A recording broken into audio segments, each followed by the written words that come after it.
So in macroeconomics, you're dealing with the big pictures of the economies, and some of the things that we do is we study the indicators of economic performance. And of course, some of the things that you study will be GDP, and it stands for Gross Domestic Products, which is what we will cover in Chapter 4. And so this is a quick summary of what we'll be doing the second half of the semester. And then Chapter 5 will cover inflation, which is also a big topic. And then Chapter 6 will cover the unemployment as well as the labor market.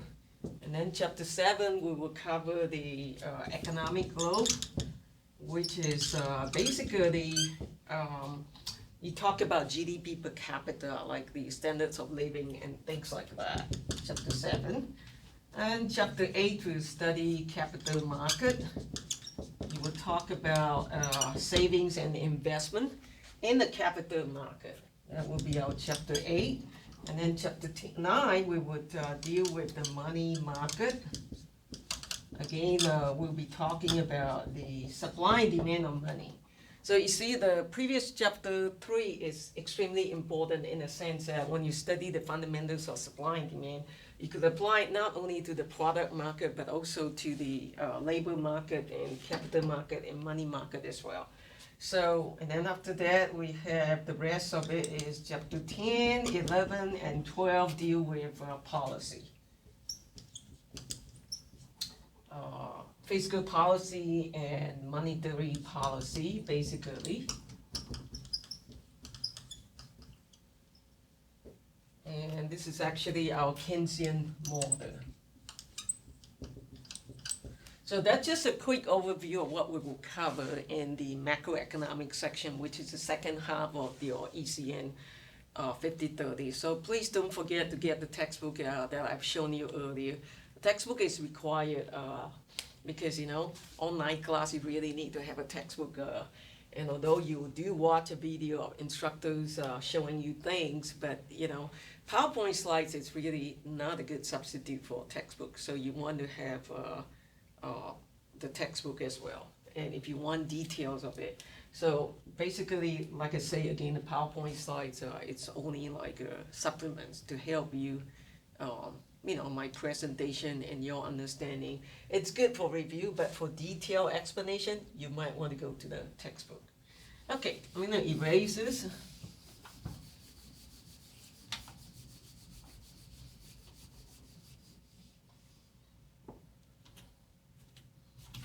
So I'm going to go to Chapter 4 now. So what we're doing here is Chapter 4, we're dealing with the gross domestic product. This is a definition for it. It's a market value of the final goods and services produced in a country during a given period. So everything that I underlined there is extremely important. So because we would push that definition for everything that's underlined there when you define gross domestic product. So what it is measure how many things, what is the value of all the things that you produce in the country. Like for example, USA will produce cowboy boots, Microsoft Windows 10 software, or your HP computers. And what about China? What does China produce, in the whole country across all industry? So what we do is we boil it down all to the values of the production in the big country, and then we compare this number across all different nations. So that's how you measure the performance of the economy. So right now, a lot of people say, well, US has been number one in terms of GDP production, although there have been reports that say China is catching up. So when you look at this GDP number, you want to be very careful where you get the source from. Okay, so first of all, let's go to the first definition, say market value. What is market value? So market value is something that you add up everything that you produce, the quantities of different goods and services into one measurement. So like I said, if you measure Microsoft Windows 10, how many copies do you produce a day, and then for the whole year? So because you measure it in terms of a calendar year, like from January the 1st, 2017 to December 31st, 2017. So the key point here is it must have a market value. For example, let me just give example because the example helps you to understand a little bit better. So if you were to just, for example, like if Valentine's Day is coming, you're building a very nice, beautiful bookcase for your girlfriend. Okay, just one example here. And it takes you 2 months to complete it. So when you finish, you present it to your girlfriend, on Valentine's Day. You say, oh yeah, here, voila, here's the bookcase. And by the way, it costs $500. Uh-oh, what's the problem? The problem is it's a gift. A gift does not have any market value. So another example, if you have your Uncle Bob come by your house doing plumbing job, he's a plumber, so he would do the job for you, spend 1 hour, and at the end of the service, you want to pay him something. You say, oh, no need, and so you might give him like $5 for, a token of appreciation, like, just to buy coffee for, and there's no receipt being issued. So in that sense, it's not a market value. It's not being captured. So that's what we have to do. And to calculate the market value, let us look at this example here. So in this example, we want to look at how to calculate GDP for Orchardville. Orchardville is a fictitious country, and the total productions in this country, we have 3 products here: 4 apples, 6 banana, and 3 pairs of shoes. So what I'm going to do is I'm going to write down an equation. This is a summation of PIXI. So I is 1 item all the way to 3 items. So in this case, you have P1x1 plus P2x2 plus P3x3. So 1 is your apple, and 2 is your banana, and 3 will be a pair of shoes. So X will be the quantity. For example, in this case, you have the price. P here is the unit price. Okay. So in this case, this will be price of apple will be 25 cents. And P2 will be price of banana, which is 50 cents. P3 will be the price of shoes, which is $20. And so X3, all the X's are your quantities. So in this case, the example we look at, we say, oh yeah, so 4 apples, 6 bananas, and then X3 will be 3 pairs of shoes. So that's what you do. The products of it, you multiply together. You take the unit price of each item, apple, banana, and shoes, and you multiply by each quantity that you consume or produce in a given country. So you got 4 apples, 6 bananas, and 3 pairs of shoes. So when you do that, be very careful. You do the product first, and that's why you put it in parentheses. So it's like this. So when you do all this together, the answer is $64. Because the first one you get $1 here, and the second one you get $3. The last one is 60. So $60 plus $3 plus $1, you get a total of $64. And we also say that more expensive items receive a higher weight than cheaper items. So as you can see, the most expensive item is the pair of shoes, $20. So that one will have a higher weight, probably about, so when we say higher weight, we'll say $60 over 64, which is somewhere around maybe 90%. So that's what it means by that. Okay, next definition that you saw me underline earlier is the word finer, goods and services. What is finer means? The word finer here as compared to intermediate goods, for example. This is the one that you consume by the ultimate user, the end user, because they're the end products of the production process, therefore they count as part of GDP. For example, if you compare to intermediate goods, for example, if you want to buy a computer, and you go to Best Buy and buy it. Now, when you buy a computer, you come home, you want to plug it in, and you want it to start running. You do not want to buy parts. Like, oh yeah, I'm buying a monitor, I'm buying the keyboard, I'm buying the motherboard, I'm buying the CD-ROM drive, I'm buying a power supply, and then you put it together. So no. So when you go to Best Buy, you buy a retail product, it's an end product. You buy a computer, you bring it home, plug it in, you want it to start running. So you're not buying parts and then put it together. So all these parts are considered intermediate goods. So it's just like buying a car. When you go to a car dealership to buy a car, you bring it home, you want to start driving, or you want to drive home from a dealership. You don't want to just say, well, I cannot afford, so I'll buy half the car today. So the 2 doors, you have 2 doors installed, the other 2 doors in the back seat are not installed. You don't want to buy it like that. You want to have everything, engines and transmissions and everything. So intermediate goods is the parts that you use to produce the end products. Like I say, all these various parts of the car, various parts of the computer. So when you measure GDP, you want to go for that final goods and services, the end products, not the intermediate one. So it turns out that there are 4 ways, and I think this is a good one to take notes. I mean, right now,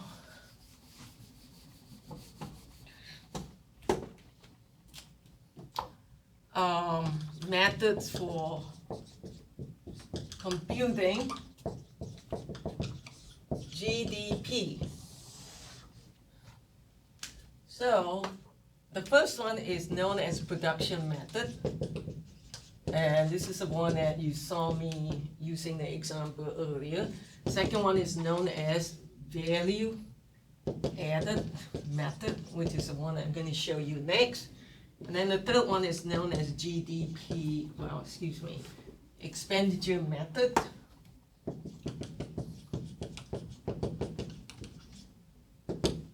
And then finally, there is an income method. So we'll talk about this coming up. So let's talk about the value-added method. So in the case of value-added methods, right, you're counting them part by part. But then when you add up all the parts of the production or different processes along the line from upstream to downstream product, so your final product, the number should be the same as the value should be the same. Your last item that we produce should be the final goods, the value of the final goods and services. Okay, so let's look at this example. What is value added? For any firm, the market value of its product or service minus or subtract the cost of inputs you purchase from other firms. Well, this other firms means a previous process. For example, if you were to produce a loaf of bread, now if you go to Food Lion and buy a loaf of bread, it costs say $2. Okay, that's an easy number. However, in order to get to that loaf of bread, there are processes. So you have to go through grain. For example, if it is a wheat bread, you have to begin from grain, which is wheat in this case, and then you make it wheat into flour, and then next you sell it at a retail store like Food Lion. So there are 3 processes here. So let's look at it very quickly. And here it is, you produce only 1 loaf of bread. Okay, so in the case of ABC Grain, it produced wheat, and so the revenue that they get from this first company, there are 3 companies here, upstream to downstream. So 50 cents, in other words, if it goes to the next steps, however amount of wheat that's necessary to manufacture a loaf of bread, we'll go to the next level, which is general flour. And the revenue that this general flour, this company gets is $1.20, but you have to minus off the cost of the previous production process, which is 50 cents. So $1.20 minus 50 cents, you get 70 cents. So in other words, ABC Grain contributes 50 cents towards the production of the loaf of bread, and then the next company, General Flour, only contributes like 70 cents. And then the next level down, hot and fresh, is the final retail store like your Food Lion. So what happened here is the revenue is $2. That's what they charge the consumer for coming into the store and buying a loaf of bread. So now remember you have to subtract the cost of producing bread from, well, the cost of producing the final product from a previous process, how much it cost you. And so in this case, in the previous process. So now the second company known as General Flour will sell it to Hot and Fresh, and they make $1.20 out of it. So in other words, the last stage here, you have to take $2 of revenue they get from selling a loaf of bread minus of $1.20, which is how much they have to pay the General Flour to produce that loaf of bread. So $2 minus $1.20, you get 80 cents. And look at this. So if you add up all these three processes, the value added by each process, you add up to be $2, which is exactly the same as your revenue from that last stage of production. So basically, that's an example that's also in your book. You could refer to it for further explanation. So the key to this, using this value added method is, once again, your final value, $2, has to be the same as the value of the revenue gained by that last process company, which is Hot and Fresh. So next we want to make a definition about what is a capital good. Now when you hear about the word capital, some of you might be thinking about, oh, Washington, D.C., that's the capital of the country. Yes. Now, some of you might think in terms of making investment, because you hear that a lot of banks like to call themselves capital. Or credit card company like to use the term capital. So capital good is basically, in the economic definition, it can be either intermediate good or final good. So let's look at some of the definition for what is capital good. It's a long-lived good, which is itself produced and then used to produce other goods and services. Wow. So in other words, it is a final good itself, but it is also an intermediate good. And it has to be long-lived. And its newly produced capital goods are classified as final goods. Okay, well, let me give you one example. A tractor, for example. You know how much a tractor would cost? About $10,000, let's just say. You know, the one that could do a lot of stuff, plowing and harvesting and state-of-the-art technology. Well, okay, 10,000.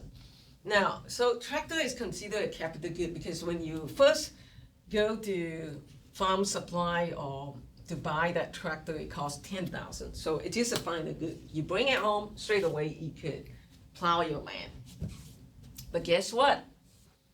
You could also turn it into a service. You could advertise to your neighbors down the street, you know, hey, I am doing I'm providing a tractor service. So if you need service, you don't have a tractor, call on me. I will come by and I will plow your land for you for a fee, of course. It's not for free. So you see, you're able to use it as a final good to plow your own land, but you're also able to use it as an intermediate good because there it is, which itself is produced. So that's a final good definition, but it's also used to produce other goods and services. You could also help your neighbor to plow their land or harvest their crops and so on. So another example would be like a computer would be considered a capital good because, you know, computer lasts for, well, at least 3-5 years. And not only you could use it to produce, type your term papers, for example, do all your homework, your online class, but you can also turn it into a service to help other people. You could type term paper for other people, but please do not take an online exam for other people. So that would not be cool. So in that sense, computer is considered capital good. I could think of other examples like a taxi. Yeah, you have to have a vehicle to call it a taxi. So that's your final good. When you first got your vehicle, you turn it into a taxi. Can you use a taxi to produce goods and services? Absolutely. So when you fetch passengers from one place to another, you charge them, right? You charge a fare for, traveling from, say, Fayetteville to Lawrenceburg. So yeah, that fare that you charge, that is the intermediate products definition there. So, and so once again, long live good. So taxi lasts for a long time because a car lasts for a long time. So that's the definition for what is a capital good. It has to be long lasting, and it has to be your sale is a final good, and then you can also use it to produce other things, other goods and services. That part qualify as intermediate goods. Okay, so another next definition about this GDP is the period of time. So now everything produced within the country, USA, during a given period of time, and so usually it's 1 calendar year. And the other thing is, in terms of geography, it has to produce within the country, not in Mexico or Canada. For example, you have a lot of Toyota plants. Toyota is a Japanese company, car producer, right? Car manufacturers. Oh yeah, you have a lot of them in USA. So does it count towards USA GDP? Yes, because you're producing them inside the border of USA. It does not go to Japanese GDP, but it goes to USA GDP because you produce them within the geographical land of the USA. Okay, so two other examples here. Electronic component produced in the US by foreign-owned companies are counted. Well, that's sort of like the Toyota example I just gave. Now, the next one, electronic component produced in Mexico by American-owned companies are not counted. So if you have a HP plant in Mexico, they're producing something, so that goes to Mexicans' GDP because it's in their land, produced in their land, even though it's owned by American company. So likewise, if you have a HP Hewlett Packard manufacturers factories in China, so whatever you produce in China, HP is an American company. It goes to Chinese GDP, not the American GDP, because you produce it right there. And that is, so that's how we define it. So given period, we talked about it already. Usually we count it within calendar years. And there are times that you could see that GDP is being computed as like quarter, first quarter, second quarter, 2017, and then third and fourth quarter was 2017, for example. So that's kind of like straightforward, or you could count it as monthly if you want. Now, there are two things that you should pay attention. These 2 points are very important. Number one, the sale of the used good is not counted. Wow. What does that mean? If you buy a used car for, say, $3,000, it's not going to count toward this year's GDP because it was produced in the year 2000 when the car was first produced. So the sale of the used good is not counted. Just like if you buy a house, the house is 100 years old and it was counted 100 years ago. So you're not counting it again when you rebuy the car. However, the services, the real estate commissions, people who sell you the car, you hire a real estate agent, they charge commission. That part is considered the service rendered in the year that the transaction takes place. Even though it's an old house, even though it's an old car, you still have to take into consideration the real estate commissions as well as the car dealership commissions. So remember, the salesman come up to you and sell you the car, they get their commission. That commission is considered the service rendered that year when you buy the car, when you buy the used car. So remember that. These 2 points are important. The sales of the used good not counted, but the commissions of the service are counted. Okay, next we want to look at this example very quickly. Let's see, that's number 9. Okay, in this example, we look at a 2010, I think your textbook will have a more up-to-date year there, but that's okay, we just take this for example. So in this case, you look at consumption, investment, government, and GDP. So we're getting to this part, expenditure method, where you use GDP is C plus I plus G plus NX. And let me show you the next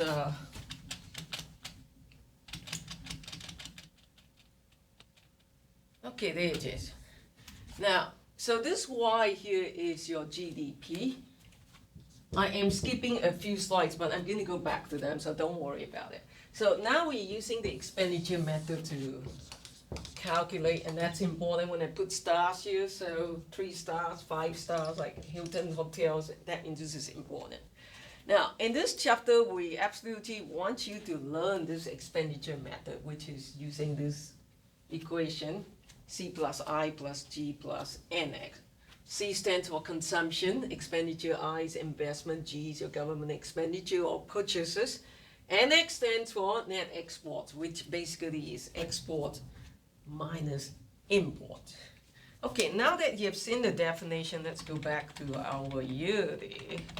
So this is the most recent year. So if you look at it, consumption consists of 3 further subcategories, which is durable goods, non-durable goods, services. So if you add it up, you got that number there, which is 11 trillions. So because the figure is in billions, so that 11,000 some billions is your 11 trillions there.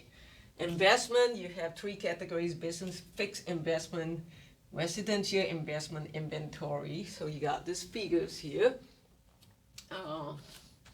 which is 2.6 trillion. Government purchases, you got another figure. Exports, the net exports, you get a negative number. The reason for that is because your import is higher than export. So there's your import. This number is greater than your export, so therefore you have a negative number. So let me write this down for you.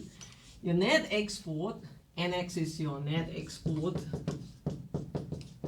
is equals to export minus import. So usually we use X minus M. X as in export and M as in import. So if this number is positive, meaning that you export more than import, so you have a trade surplus to some extent. But if you import more than export, M is greater than X, which is like this case here, right? Then you have a negative number, so you have a trade deficit. So this is a case of a trade deficit, but we'll get into that later. So right now I want to focus on, so if you add this number together, that's C, I, G, and NX, according to that 4 components here, you got 16.7 trillion, and that is the United States GDP back in 2013. So right now it's about 17 to 18 trillions now if you look up the latest number. So what I want to focus on is the subcategories there. So what are the consumption categories? As you can see, consumption is the biggest number. It's almost like 2/3 there. 60 to 75% goes to that consumption. Durable goods, what is durable goods, what is non-durable goods? So these are the things we talk about next. Okay, here it is. Spending by household on goods and services such as food, clothing, and entertainment. So consumer durables are goods that last for a long time, like washer dryers, you know. If you walk into your apartment today, the first thing you see is TV, sofa, couch. If you walk into the kitchen, you see refrigerator, microwave, stove. If you walk into utility room, you see a washer and dryer. So these are consumer durables. They last a long time. It's your car consumer durables, absolutely. It's computer, your durables, consumer durables, yes. Consumer non-durables are things that you consume, it's gone. And of course that will be like food, gas. You have to put in gas to drive to school, to drive to work.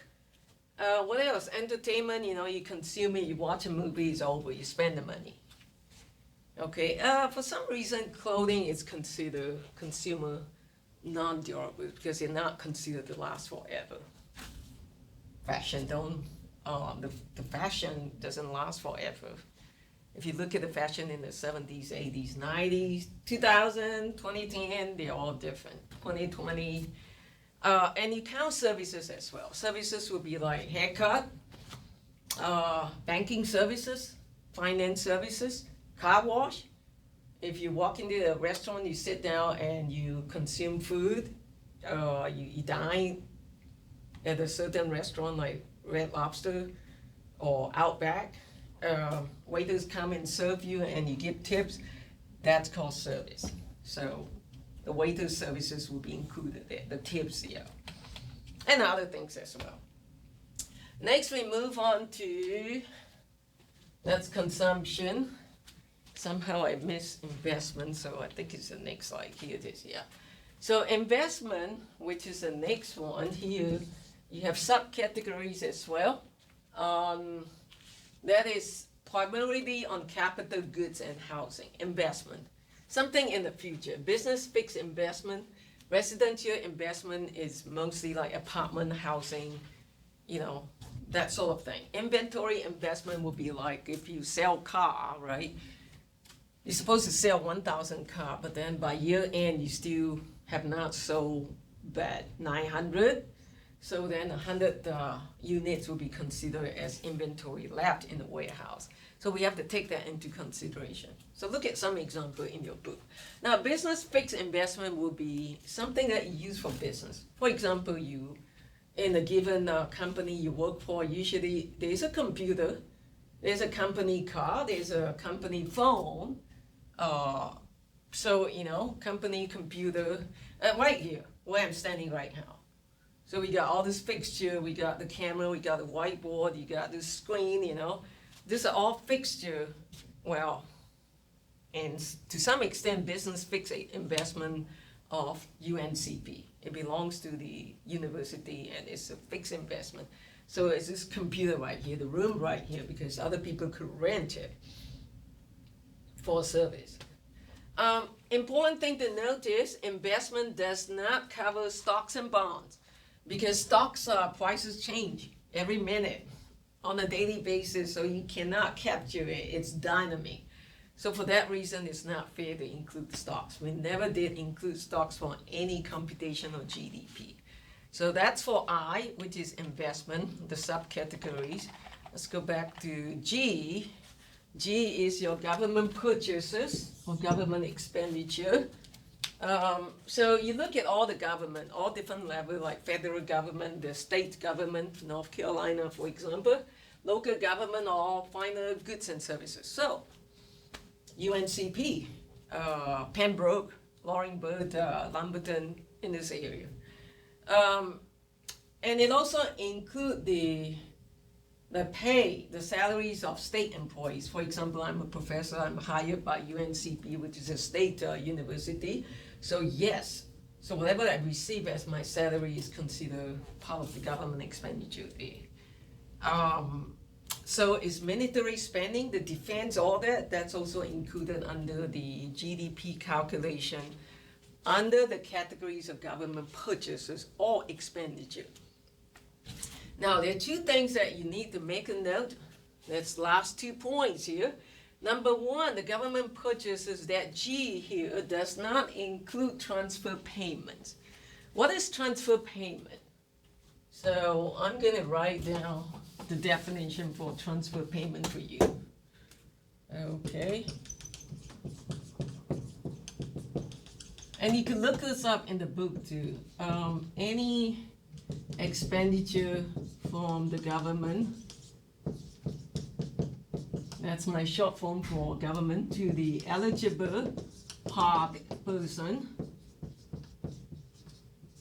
without, that's my short form for without expecting any services in return.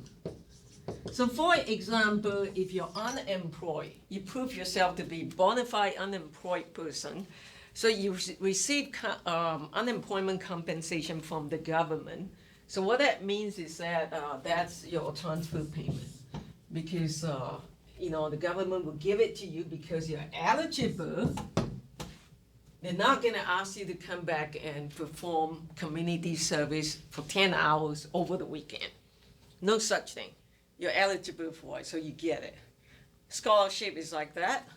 If you got high GPA, high SAT scores, for example, all those things means you are probably eligible for a good scholarship, and So you get the money from the government or from UNCP without expecting anything in return.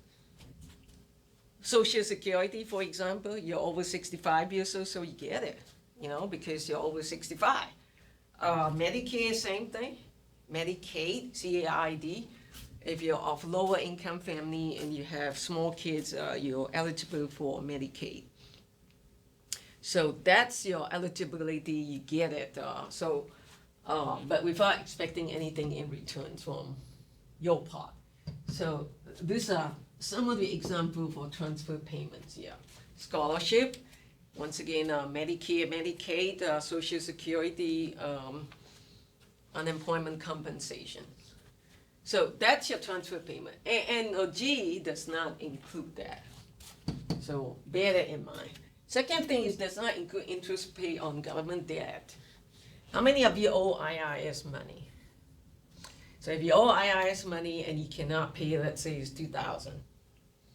Doesn't seem like a lot, but it seems like a lot too. So if it's $2,000 you owe IRS, you're not able to pay, they say, oh yeah, don't worry, we'll work out a payment plan for you.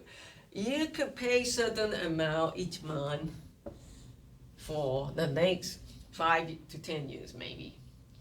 But we'll charge you interest. So the interest payment that you pay IRS, for example, will not be included in the GDP because that's just how it is, because it's not really anything that's productive or, it's just interest payment, really. Okay, we talked about that already. Next, I think you seen this. So that's about it, really, for now. So next time we talk, we'll cover what is income method. So again, once again, to capture everything we studied so far, what you need to know is there are 4 methods for computing GDP. You need to know the definitions. Every single thing that on slide 1 that I underline is important. How do we define GDP? And then there are 4 methods. We cover production method, which is the straightforward one, P times X. P1x1 plus P2x2 plus P3x3. Remember the example I gave about the apples, about the bananas, about a pair of shoes produced in orchard here. So that's production method. Value added method, we talk about the buying a loaf of bread for $2. How do you produce it? State by state, from wheat and then to flour and then finally to the final product, which is called bread that you get from Food Lion. So finally, almost finally, expenditure method is the most important one. So I put 5 stars there. So this is a Hilton concept. It's important because you will need to know this equation like the palm of your hand, because that is very important. And then you need to know what is consumption, this component, what are the subcategories, durable goods, non-durable goods, services. What is in the investment component? Remember fixed investment, inventory, residential investment. So you need to know the subcategories as well. And then when it comes to government expenditure, everything that the government spends, federal government, state government, local government, it could be a pay to state employees, like me, a professor who work for a state university. And defense spending, anything that the government spend for public goods, like government hospital, public schools, public hospital, public park, anything that has public in it, that's government expenditure. Public road, for example. And next we talked about it is your net exports, exports minus import. If the number is positive, that means you export more than import, that's good. But if the number is negative for net export, that means you import more than export. You import more tortilla, trying to remember the example, ponchos from Mexico, then you export cowboy boots and hats to Mexico. So if import is higher than export, then you have a negative net exports there. So finally, income method, we didn't cover it, but we'll cover it in the next session. So that's all I have to say for today. Thank you. Done.